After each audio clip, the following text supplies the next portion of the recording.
Hello guys, welcome back to my channel. আশা করি সবাই খুব ভালো আছে, আমি খুব ভালো আছি। তো এখন চলে এসেছি কতুলপুরে উত্তরপল্লী সার্বজনীন দুর্গা উৎসব।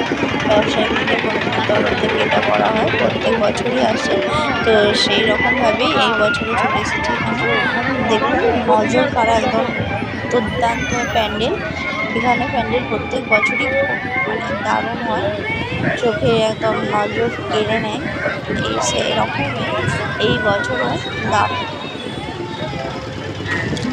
দিনের বেলাতে এখন প্রায় বাজতে যায় আড়াইটের দিকে, 2:30 বাজতে যায়। এই চড়া রোদেতেও কত মানুষের ভিড়, বছরে এই একটাই পুজো দুর্গোৎসব, মানুষের যে কতটা আনন্দের তা দেখে বোঝা যাচ্ছে।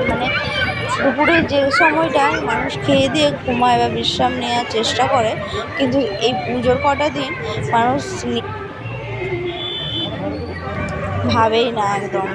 তারা আনন্দে উৎফুল্লে পুজো দেখবেই, ঠাকুর দেখবে, প্রতিমা দর্শন, প্যান্ডেল হপিং করবেই। তো দেখো দিনের বেলাতেই এত ভিড়, রাত্রেবেলা তাহলে কত নাই ভিড় হবে। আর মায়ের মুখটা দেখেই তো মন ভরে যায়, একদম দুর্দান্ত হয়েছে। এটা হচ্ছে কতুলপুর উত্তরপল্লী সার্বজনীন দুর্গা পুজো, ব্যবসায়ী বৃন্দদের তরফ থেকে করা হয়েছে। তো আমার তো দারুণ লেগেছে। তোমার কমেন্টে জানিও। ভালো লাগলে লাইক, কমেন্ট, শেয়ার, সাবস্ক্রাইব করো বন্ধুরা। Thanks for watching. টাটা।